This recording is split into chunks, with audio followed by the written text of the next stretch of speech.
Hello Pisces, Sun, Moon, Rising, and Venus signs. Kamusta kayo? Sana po'y nasa mabuti kayong kalagayan. Welcome back po sa Star Tarot at kung bago kayo rito, welcome din po kayo. Please subscribe, like, share my videos, and leave me a comment po kung nakaresonate kayo. Thank you. So, tignan natin, paunang mensahe ni Pisces. We have parental care.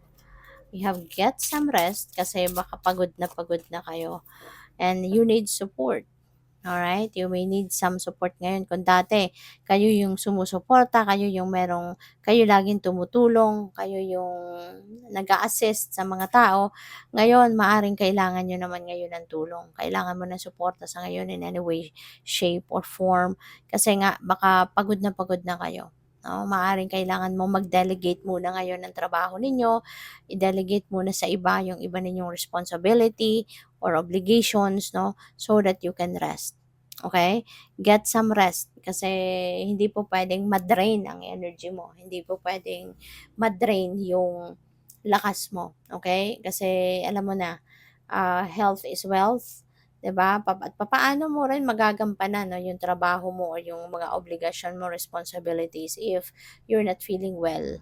'Di ba? Kaya kailangan mo na magpahinga ka so that makabawi ka ng lakas, makapag-replenish ka, maka-rejuvenate ka, maka-recharge ka so that makabalik ka. So, doon sa strength na kailangan mo. Alright? Palakas mo muli no, ang inyong katawan. So, maybe there, kailangan mo ng suporta. Okay? And parental care, maaari kasi, 'di ba, na marami kang inaalagaan. You are also siguro a parent, you're taking care of your own family, and at the same time, baka meron kang extended family, maybe you also have parents under your care, maaring kayo din ang nag-aalaga pa sa mga magulang mo or sa mga in-laws mo, pwedeng ganon. So, aside from taking care of your own children, taking care of your husband or taking care of your wife, baka may iba pang tao na inaalagaan ka. Kaya siguro, alam mo yon, busy ka.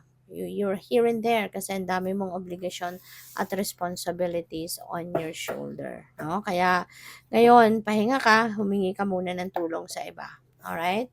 Ibigay mo muna sa iba pansamantala kung ano man ang mga obligasyon at responsibilities mo para na makapag-rejuvenate ka muna. Okay? So, by the way, maraming salamat for subscribing. And if you haven't subscribed yet, subscribe na kayo. And also, maraming salamat din for not skipping the ads. Malaking bagay po yan sa akin. And also, please click the join button sa baba ng video kung gusto po ninyo na mag-join kayo sa membership. Okay? Salamat po. So, we have 10 of inspiration and burden ito. Okay? That is burden. So, siguro ito talaga.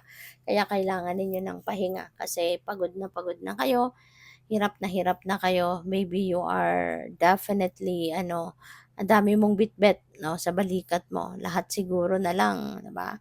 Siguro nagtatrabaho pa kayo, nag-oopisina pa kayo. Ang pagdating sa bahay, lahat kayo pa rin, no? At saka baka sa trabaho, talagang ang bigat din ng trabaho mo. Siguro marami ka din obligasyon at responsibility sa trabaho. Ganun din, pag uwi mo sa bahay, ganun din. So talagang it's very energy draining. Diba? Nakaka-stress talagang ganun, nakakapagod. So kaya maybe you're going to put an end to that. No? Po pwedeng kung sa trabaho man itong hirap ka na, po pwedeng siguro magrereklamo ka na din, ano? Baka kakausapin mo na din yung manager mo, sasabihin mo na totoo mong sitwasyon, you need help, or po pwedeng ang iba sa inyo baka magre-resign na lang, 'di ba? Kasi kung hindi makausap, hindi mapakiusapan, no, yung manager mo. So siguro, 'di ba? Kung hindi mo na talaga 'to kaya, po pwedeng ang iba sa inyo magre-resign na lang. 'Di ba? So, kung sa bahay man ito, mga obligasyon, responsibilidad, household chores, so po pwedeng magde-delegate ka. Po pwedeng hingi ka ng tulong sa iba mong kapamilya. No? You're going to ask for support. So, yung ganun. With the Knight of Emotions, po pwedeng merong mag-apologize dito sa'yo, Pisces. Baka meron ditong someone na dulot ng hindi magandang pakiramdam sa'yo. Baka merong nagkamali sa'yo, merong nagkasala sa'yo. So, ngayon, puwedeng merong magso-sorry, no? Puwedeng merong mag-a-apologize sa inyo sa ngayon. And also, Ah, pupuwede din ito na this is related to love life. Baka ang iba sa inyo if you're still single, pupuwedeng meron ditong manliligaw. Okay? Baka ngayon for those singles out there, pupuwedeng ngayon merong makikipag-date sa'yo, someone is going to ask you out on a date. Pupuwedeng meron ditong mag-aaya sa'yo na alam mo 'yun, mamasyal, mag-dinner, mag-lunch, whatsoever. So, pupuwede na baka magka-love life ka na sa ngayon, ano? Pupuwedeng ganyan. So, we also have the hermit energy. So, it's time for solitude, no?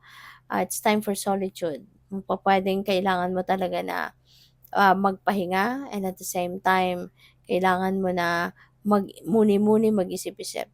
No? Maaari kasi na related yan dito sa Ten of Inspiration.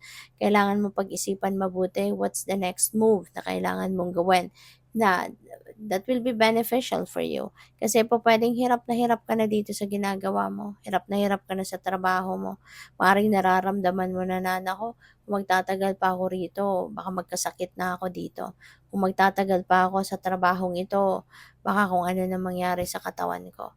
'Di ba? Kasi pupuwedeng super duper dami yung obligasyon mo diyan.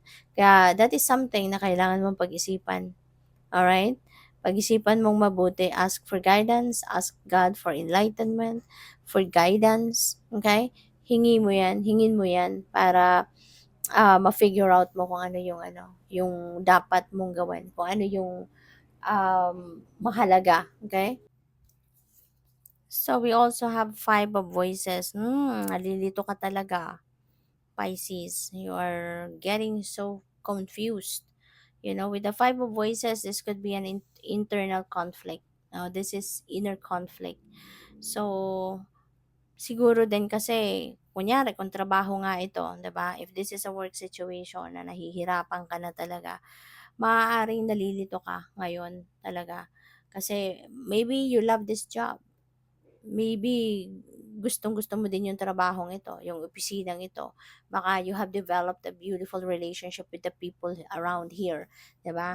Kaya po puwedeng, hati ang puso mo, 'no? Hati ang puso mo dito sa pagkakataong ito kasi nga baka yun, 'di ba, napamahal na sa'yo yung trabaho, napamahal na sa'yo yung mga kasama mo diyan sa trabaho if you are going to consider na mag-resign.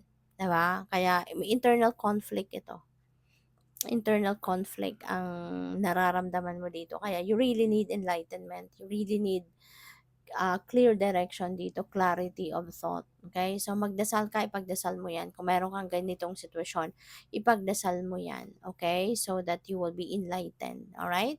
So thank you for watching. Love and light. Namaste.